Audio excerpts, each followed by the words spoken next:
have dialed is not in service at this time.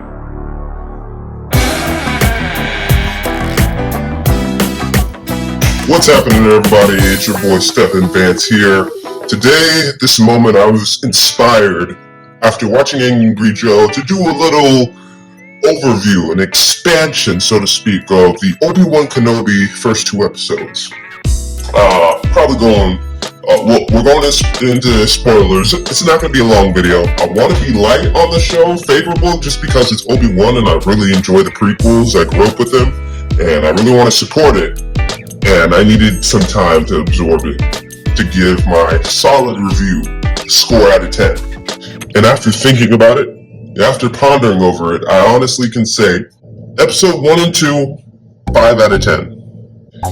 Could be a D, could be an F, but the acting, the performances were just incredibly cringeworthy.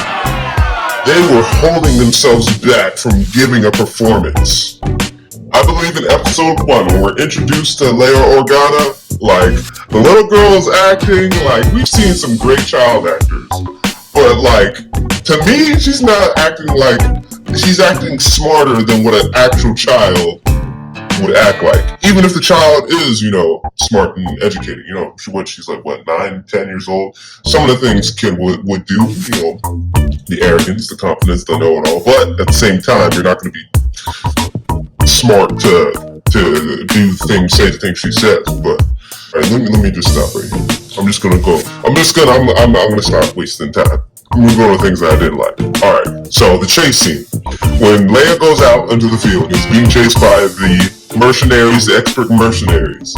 I am like she's like, oh no! Not even like she's not even sprinting. She's just like, not even scared. Like, just a little jogging, like she's just running through like she's just like speed walking through the forest. Real child would be like,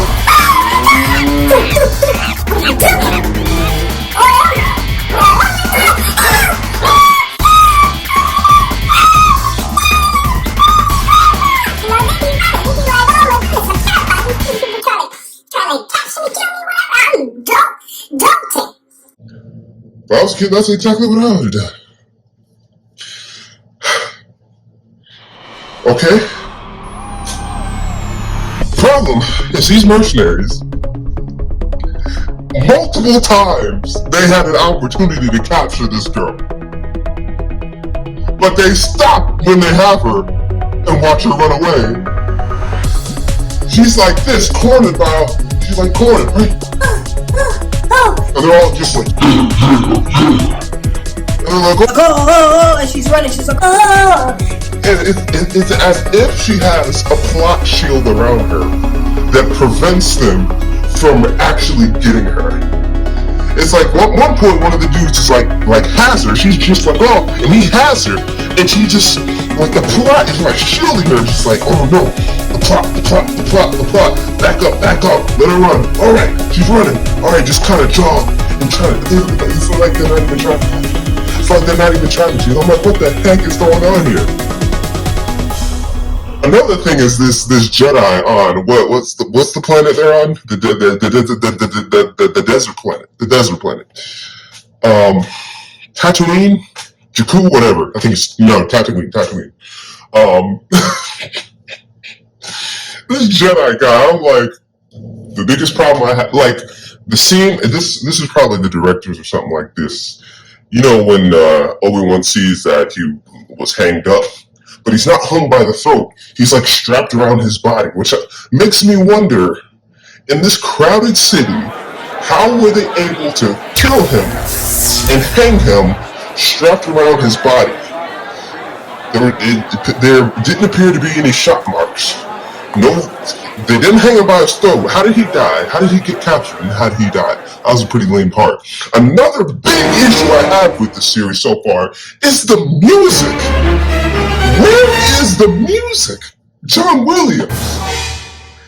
The marketing team advertised this series to draw you in with the original music. Doing the things. And we're all just like, oh man, this is going to be amazing. And the parts you expect this music to be in are nowhere to be found. Completely new soundtrack, completely underwhelming.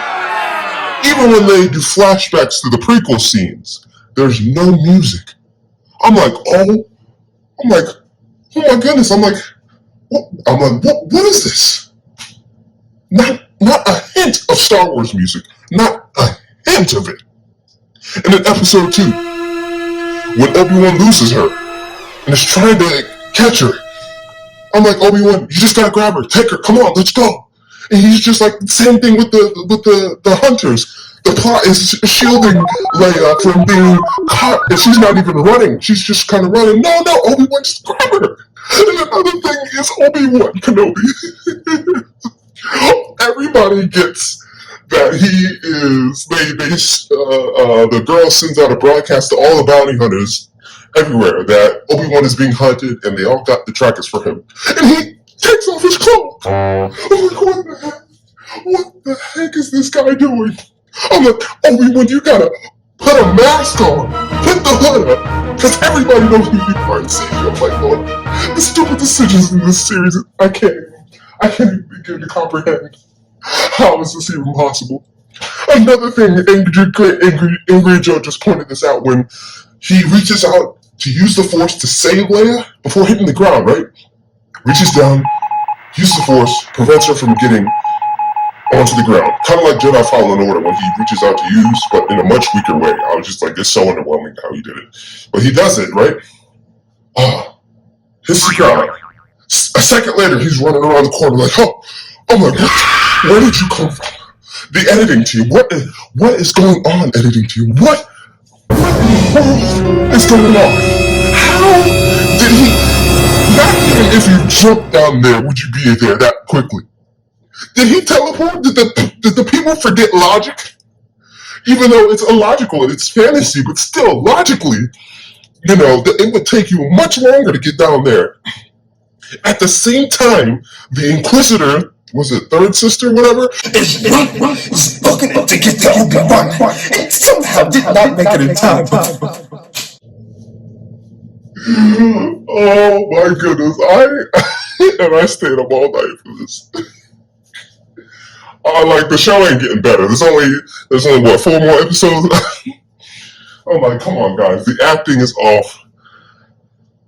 The music is off, the editing is off. I can't believe what I was watching. I'm like, Lord have mercy. I want to support this. This is what we've all dreamed of happening. A return to the prequels. I'm just fearful what they got planned for the next few episodes. It's like I already know what's going to happen. And it's another overhyped situation. And Hayden Christensen's in this, but we see him appear, I don't know if it was him or not, but the Vader in the back to tank or something like that. I'm just like, where is his performance gonna be relevant to this? Because Vader is all beat up, right? He's all beat up, messed up. Any actor could do that. Why Hayden Christensen? I wanted him back, but I assumed they would bring him back for flashback scenes. But since they did prequel flashback scenes, now in my head I'm like, okay, they're not gonna use Hayden Christensen's face for any flashback scenes, which is kind of disappointing to me because I feel in my heart, I'm like, man, he's just going to be in the mask or with the messed up face in some scenes, and I'm afraid that he's barely going to be in the show. The marketing, Star Wars Celebration, Ewan and Hayden have been together. This is the show, but I'm like, is he really going to be in there that much? Is he going to be there more than a few seconds or a few minutes? Because I don't have any confidence in that.